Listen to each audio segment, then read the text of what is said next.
Hello and welcome back to the Property Pilot Podcast. This is Brian Graham. This is episode number 20. It's hard to believe we're already 20 episodes in.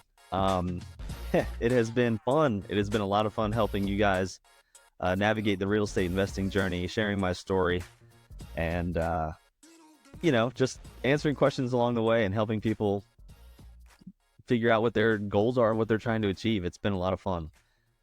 So we will get right into it. Today's episode, we are going to be talking about the common real estate investing mistakes that people make and how to avoid them. I have made mistakes myself. I'm still making mistakes. And I think that when you feel like you have mastered it is when you may start making even more mistakes. So when you realize that when you're humble and you realize not everything is going to go according to plan, may not always go according to plan, rather, you're in a much better spot because you seek help from people. So what I'm going to do is I'm going to be addressing certain mistakes and then figuring out or addressing rather how to fix them. So I'm going to just read some from my notes here. Sorry if I sound monotone. So mistake number one, not doing enough research. And that can go from, market research. What is your property rent for? I mean, you name it. But investing without understanding the local market conditions, property values, and rent can lead to your poor investment decisions. So how do we fix that? It's pretty simple. We conduct thorough market research. We use things like MLS listings. Just because a property is listed for $100,000 doesn't mean it's worth $100,000. So what are the comparables? What are the comps? That's talking to your real estate agent, looking at other real estate websites, local government resources. All of these can provide valuable insight into what your property that you're wanting to buy can be worth or so on. It also rent values. There's plenty of websites that you can do to figure out how much how much property you should rent for. If you're ignoring those websites, you're only causing yourself more harm. On top of that, crime. There's plenty of websites that show you what crime is in that local area. So rent, property values, crime rate, school districts, all of that is so important, and that all falls under the umbrella of market research. So mistake number two, underestimating costs. So there's so many investors or potential investors that like to play in the clouds, like, ooh, if I buy this property for $100,000, it's going to cash flow me, $800 a month. Well, are you sure? Because the fix to underestimating costs is creating a detailed financial plan. You would estimate all potential expenses and expected income realistically.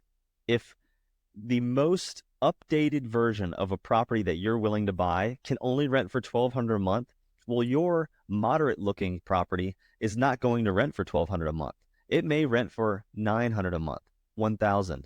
So if you're expecting you're going to get $1,200 a month for that property, well, you might not, because your property is not as updated as the one next door or the one down the street or whatever. So one, you're estimating the proper amount of money that is income, the proper amount of income for your property, but you also have to estimate the proper amount of expenses. So there's general calculators out there like 5% for vacancy and 5% for estimated just random maintenance costs and so on. I highly recommend that you use those tools, because if you think that you're just going to buy a property and there's not going to be any expenses and you're going to get the top of market value income, well, I have a hard lesson for you. That's not going to happen. That's not what real estate is. So create a very detailed financial plan and be realistic with those numbers. Now, if your property is up to date and you think that you can get the top of market value, that's a realistic number. But I would be conservative with it, even though it may be realistic. I would be conservative. If you think the top of market value is $1,200, well, I would be conservative, and let's just say $1,100. That way, you have a little margin of error, and if the deal still works for $1,100, that's just cheddar on top if you can get it for $1,200. So consider that. The third mistake, ignoring the importance of locations. So you will see in countless books, and you'll hear countless gurus tell you location, location. There's a reason that became a thing, and it's because location is very important. So this reiterates to market research, but it leads back to property value. What is the rental demand of that place? The quality of the schools, the crime rates, local amenities. Like, what do they have to offer in there? Is there a local tennis facility? Do they have youth sports? Whatever. Do they have pool? Um, any of the above.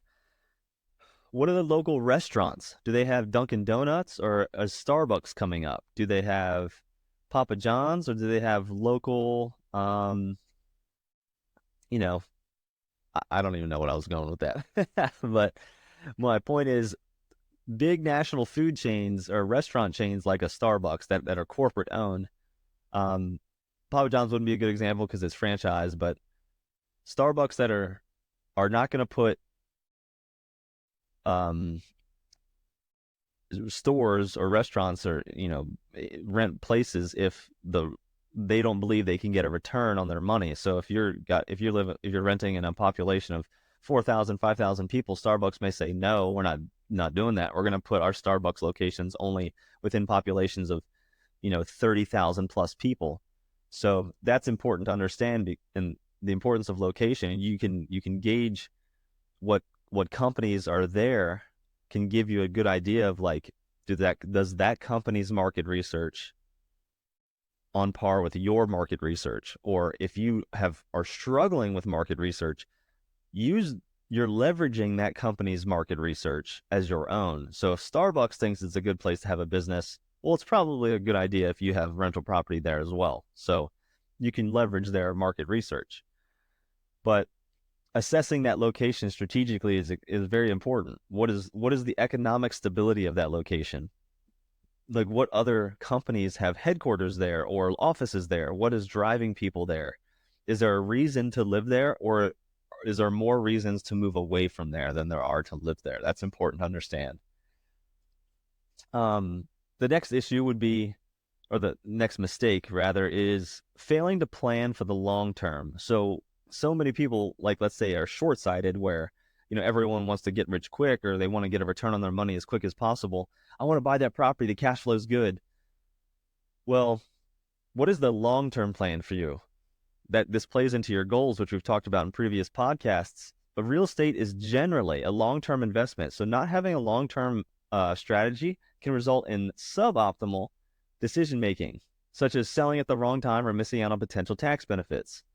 We're not going to get into the tax benefits because there's just so many other potential tax savings. But if you don't have an idea of how to plan for the long term, plan for the long haul, and you haven't set clear and long term goals for your real estate,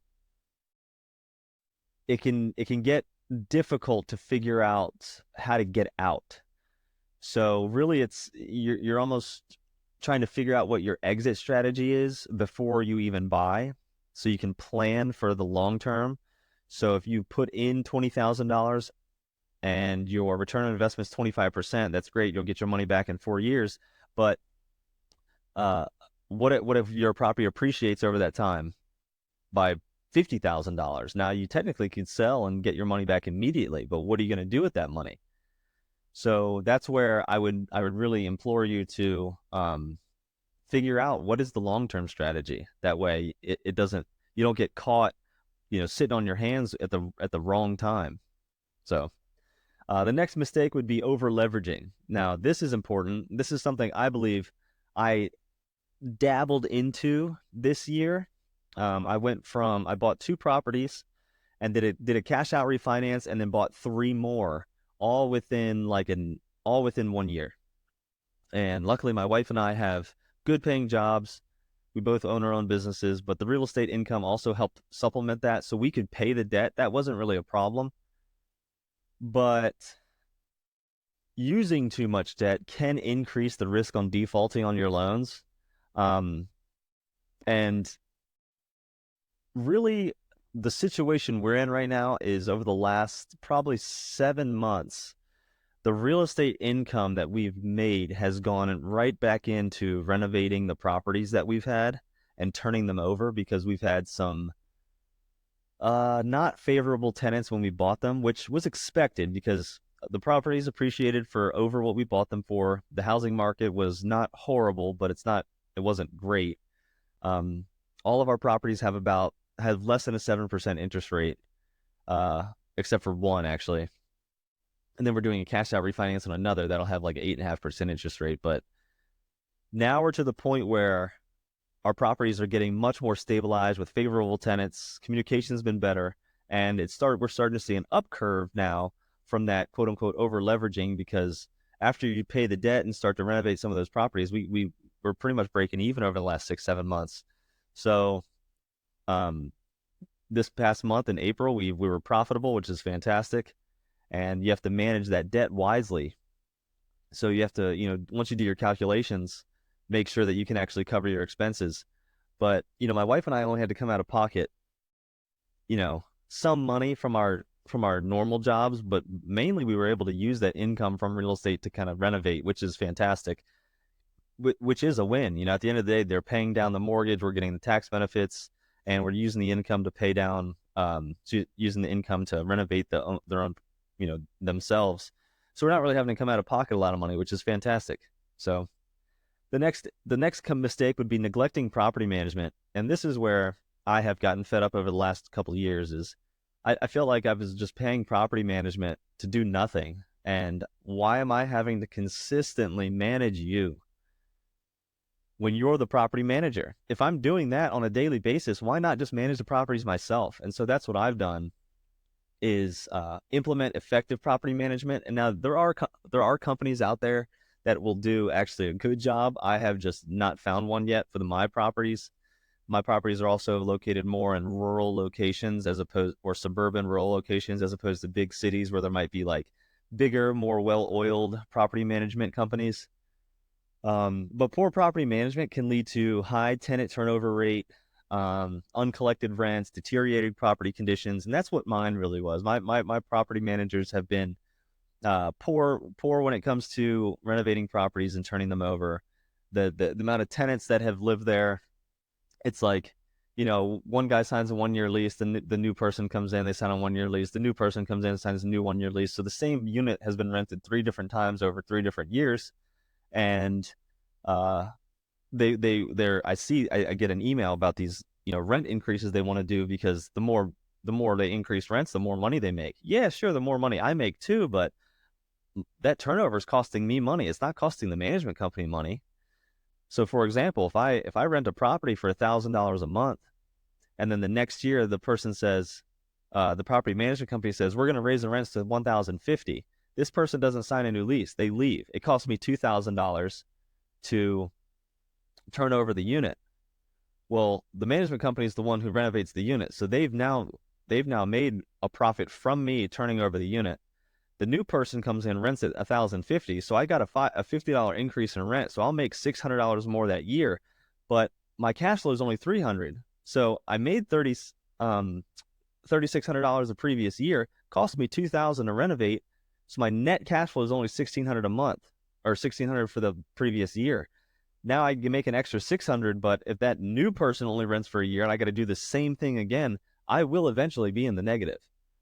So I would rather keep the first person for no rent increase for 5 years. Then when my $2,000 turnover comes in, I'll keep the next person for 5 years, and so on. That's my goal. I don't want to consistently raise the rents on people if I'm just going to have to keep turning it over, because then the increase in rent is irrelevant. And that's part of the issue of my property management. They don't get that. That's not to them. What happens to them is they make money from the turnover, and then they're making an extra, $5 from the $50 increase, $5 a month. So they're making $60 for that unit across 400 units that they're doing that for people. So they're making a significant amount more money by increasing the rents. Meanwhile, it's costing me money. So then you wonder why you're not making money as a landlord. So sometimes you got to put your foot down and teach your managers what it means to be an investor, because a lot of managers are not investors. They're just running a management business. So they see it at really face value of what's best for their business. They don't realize that what's best for your business ends up being what's best for their business, because what had happened was it cost them 17 units, and now I'm managing them myself. Now they lost income on 17 units. So I didn't like the way they did business. Plus craftsmanship was horrible. Um, I went off on a tangent there. Let me get back on track. The next mistake people often make is skipping professional advice. When in that first couple episodes of the podcast, we talked about hiring a real estate management, or not a management, a real estate team of lawyers and property managers and real estate agents and insurance guys and so on. These people are there for a reason. They have a job for a reason. Now, they all may not be, or maybe none of them are, real estate investors. And I heard someone say, like, I think it was Pace Morby. He said, I'm the investor, so I'm in the game of real estate. You are not. That's what the difference between the investor and all these professionals. Yeah, real estate lawyers and real estate agents and all these people, they're involved in the umbrella of real estate. But when it comes to people that are actually in real estate, it's the investors, the developers, the people that actually run the business of owning real estate. That is who is involved in real estate. And some of these professionals, the lawyers, the agents, the accountants, the insurance agents, they literally may not own a single piece of real estate other than their primary residence. And they are not in the game of real estate, technically. If you think about it, they really aren't. They deal with the law. They deal with the typical like market trends a bit, but they don't know what your goals are. They can't account for all these expenses and so on. Even to this day, I will teach. I've been in the game of real estate for going on 6 years and accumulated, 17 units now. And I will be teaching real estate lawyers, agents that have been agents and lawyers for 20 years plus. I will be teaching them things about real estate that they didn't know. Because as an investor, especially someone that likes to do creative investing, you've got to know so many different avenues about how to get a deal done. As an agent, very often I'll just show up to a deal, show the house, and then sign it, done. But as an investor, I get 10 times more deals that I can't do, that I'm figuring out how to do, rather than just the one single one that's an easy transaction. It's almost like a 50-to-1 ratio, 50 deals that don't work compared to the one that does, but I'll try and make the other 50 work in some way, creatively, whether it's private financing or seller financing or whatever. Again, I'm off on another tangent.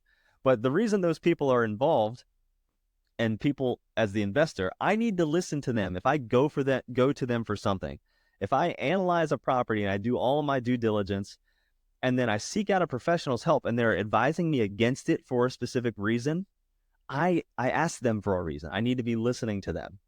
So the example would be is I own a property in Ohio, and if I want to buy another one and I go, oh, hey, I own one right near this property, I want to buy it. And I contact my agent. I said, hey, find out more information. She messages me and says, no, I know this is only like a couple miles away, but the crime here is horrible. Your property is located in an area that's not bad. The crime here, though, is bad. And it's like, oh, okay, well, good thing I didn't just say, let's make an offer.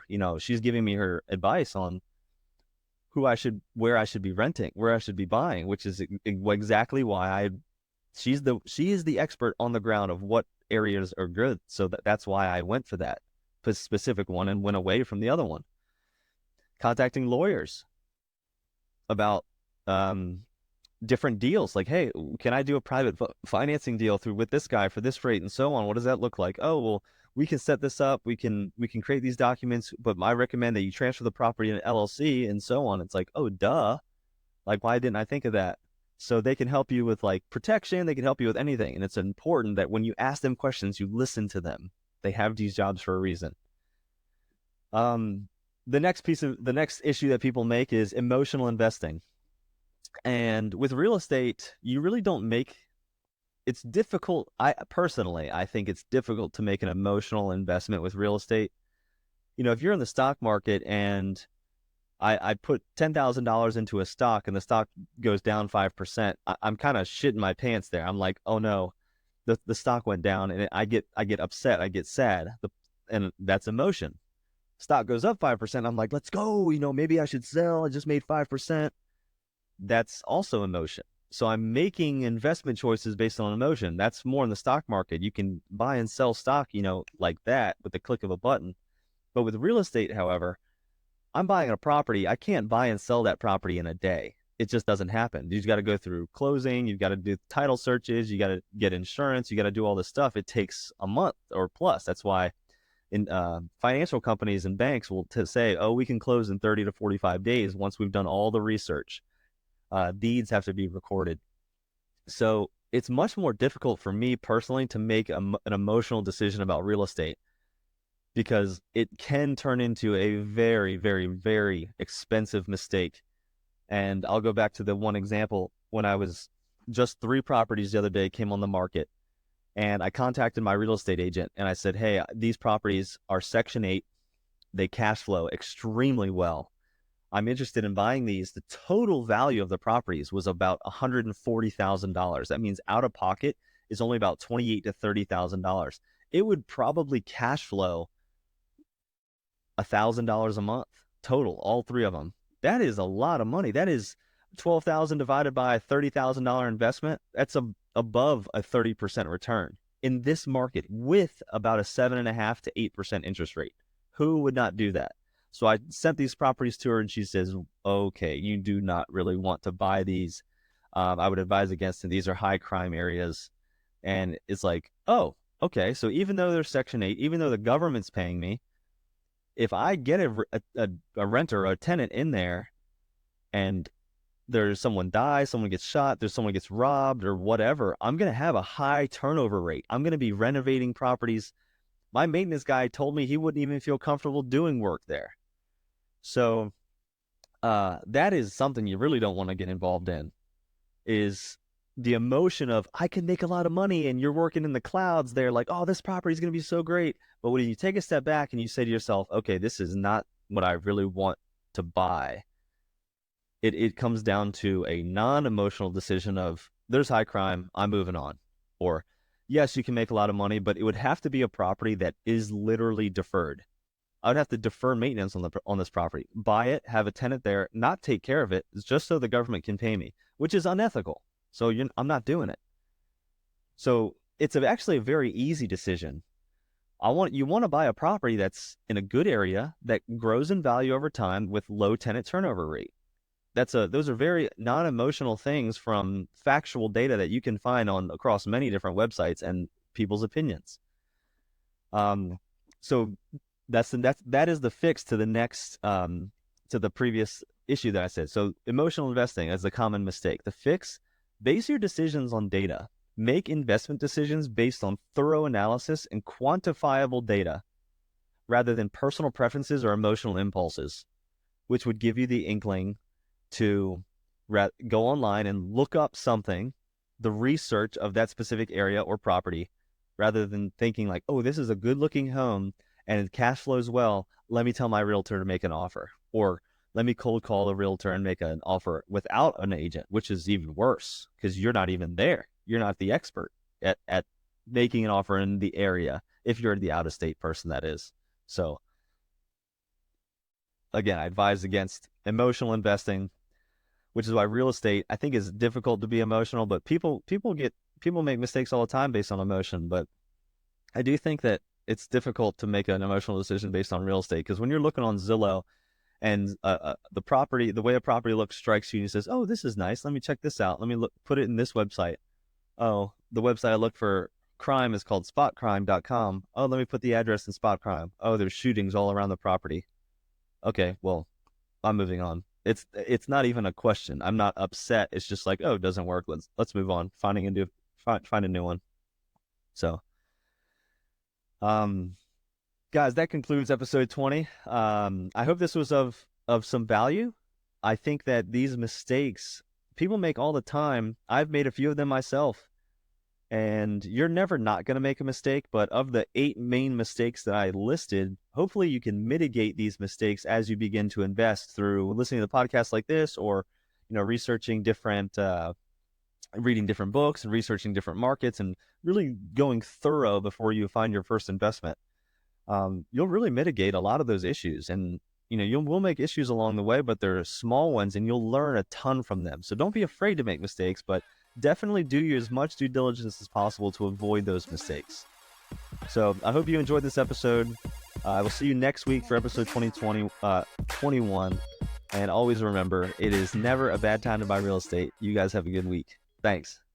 The advice and recommendations I offer are intended to be informative and educational, drawing from my own experiences in the real estate market. It is crucial to recognize that every investment decision carries risk and outcomes may vary. I am not a financial advisor, and the information provided during these podcast episodes is not intended as financial, legal, or professional advice. It is your responsibility to conduct thorough due diligence, seek the advice of qualified financial professionals, and make informed decisions based on your individual financial situation and goals.